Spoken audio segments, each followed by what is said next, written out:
Hello students, welcome to history class 12th. Students, we are doing our chapter Rebel and Raj. What the rebel wanted. We will start this topic. We have discussed about leaders of revolts. Now, what the rebels wanted. Rebels यानी कि विद्रोही क्या चाहते थे. अब जो विद्रोही चाहते थे हमें उसके बारे में रिटर्न रिकॉर्ड्स जो हमारे पास हैं ब्रिटिश के ही हैं, ज़्यादातर ब्रिटिश के ही रिटर्न रिकॉर्ड्स हैं. बाकी जो रिकॉर्ड्स हैं जो इंडियन द्वारा लिखे जाने थे वो नहीं है. The British recorded their on trial and tribulation as well as their heroism. अंग्रेजों ने अपना जो भी था मतलब अपनी वाहवाही की है, जो भी उन्होंने किया उसके बारे में है. उन्होंने कहा कि रेबल जो थे वो थे bunch of ungrateful and barbaric people. Bunch of मतलब कि ग्रुप ऑफ अनग्रेटफुल. अनग्रेटफुल समझते हो आप? अनग्रेटफुल का मतलब होता है जो बारबेरिक होता है, खूंखार लोग थे. कहते जो ये विद्रोह करने वाले ये आम लोग नहीं थे, ये कौन थे? अनग्रेटफुल और बारबेरिक लोग थे. और रिप्रेशन का मतलब क्या था? Repression of the rebel also mean silencing the voice, मतलब उनकी आवाज़ को दबाना. रिप्रेशन का मतलब दबाने का मतलब यही था, उस रेबेलियन को ख़त्म करने का मतलब. कुछ अपॉर्चुनिटीज़ मिली कुछ को रेबल्स को रिकॉर्डिंग करने की कि इवेंट कैसे हुई, किस तरह से हुई, क्योंकि बहुत सारे जो लोग थे वो तो सीपोइज थे इस रिवोल्ट में, या फिर आम लोग थे जो पढ़े लिखे नहीं थे. इस वजह से क्या था, अदर फ्यू प्रोक्लेमेशन एंड इश्तिहारास issued by rebel leaders to propagate the idea and pursue people to join revolt. We do not have much that throw light on the perspective of rebels. अब rebels क्या चाहते थे, उनके द्वारा क्या इच्छा थी उनकी. इनमें कुछ पैम्पलेट्स हैं, कुछ इश्तिहार हैं, कुछ प्रोक्लेमेशन हैं, घोषणाएं हैं. बस इनमें से उनकी सोच के बारे में थोड़ा बहुत पता लगता है, क्योंकि उसकी रिपोर्ट वगैरह नहीं बनाई जाती. अंग्रेज अपनी हर चीज़ की रिपोर्ट बनाते, लेकिन इंडियंस नहीं बनाते थे, क्योंकि इंडियंस के पास ज़्यादा लिटरेसी नहीं थी. और जो रिवोल्ट में ज्वाइन कर रहे थे ज़्यादातर किसान और सिपाही लोग थे जो नहीं कर सकते. बस कुछ ही लोग थे जिन्होंने इश्तिहार और प्रोक्लेमेशंस की. Attempt to reconstruct what had happened in 1867 are thus heavily and inevitably dependent on British road. तो हमें सिर्फ ब्रिटिश ने जो लिखा उसके ऊपर ही डिपेंडेंट रहना पड़ेगा. लेकिन ये जो हैं ये सिर्फ ऑफिशियल का माइंड रिवील करते हैं. They tell us very little about what the rebel wanted. हमें हमारे देश के जो वासी हैं उनके बारे में हमें कुछ नहीं बताते. ये सिर्फ उनका पर्सपेक्टिव बताते हैं कि वो रिवोल्ट को किस तरह से देखते हैं. तो एक तो देखिए, फर्स्ट देखिए विज़न ऑफ यूनिटी. पहला मतलब कि रेबल क्या चाहते थे, शायद वो विज़न ऑफ यूनिटी चाहते थे. 1857 की क्रांति में जो प्रोक्लेमेशन थी वो कास्ट और क्रीड को छोड़कर सभी के लिए थी. प्रोक्लेमेशन घोषणाएं सभी के लिए थी. Many of the proclamation were issued on the Muslim Prince in their names, but even these took care of address the sentiment of Hindus. जहाँ मुस्लिम थे वहाँ हिंदुओं का ध्यान रखा गया, और जहाँ हिंदू थे वहाँ मुसलमानों का ध्यान रखा गया. मतलब ये सभी लोगों को साथ लेके चलने वाले लोग थे.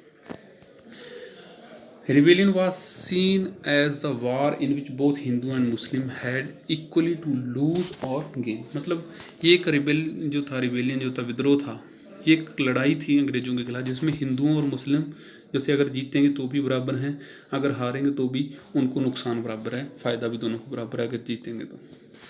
The Istiharas harked back to the pre-British Hindu-Muslim past and glorified the coexistence of different community under the Mughal Empire.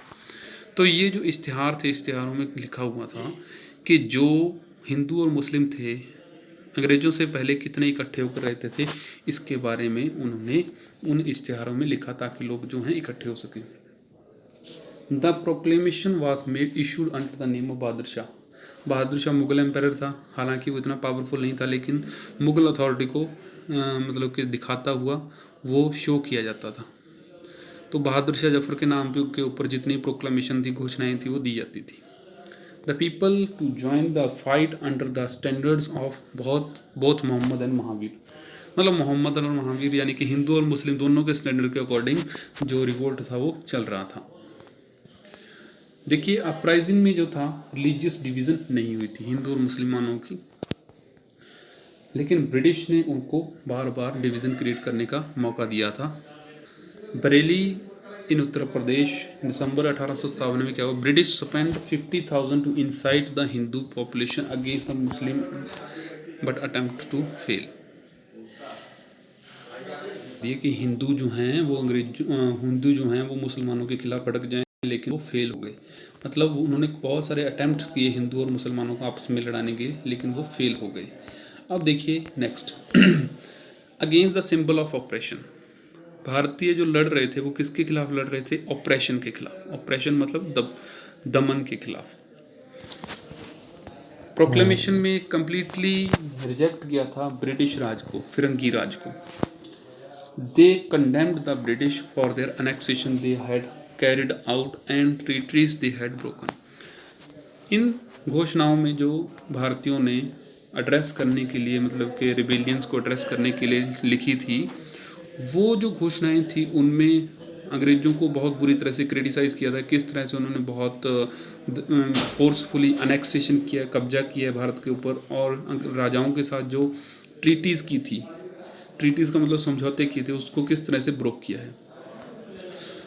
उन्होंने कहा था कि जो ब्रिटिश हैं, British people can not be trusted. British को मतलब कि विश्वास पात्र नहीं है ब्रिटिश।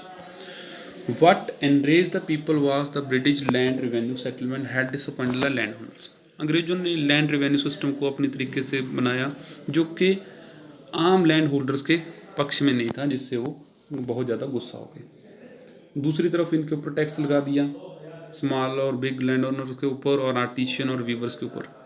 क्योंकि ब्रिटिश इंडस्ट्री आ गई थी, उन्होंने क्या कर दिया था, जो होम इंडस्ट्रीज थी या कॉटेज इंडस्ट्री थी, घरों में चलाई जाने वाली इंडस्ट्री थी, वो ख़त्म कर दी थी।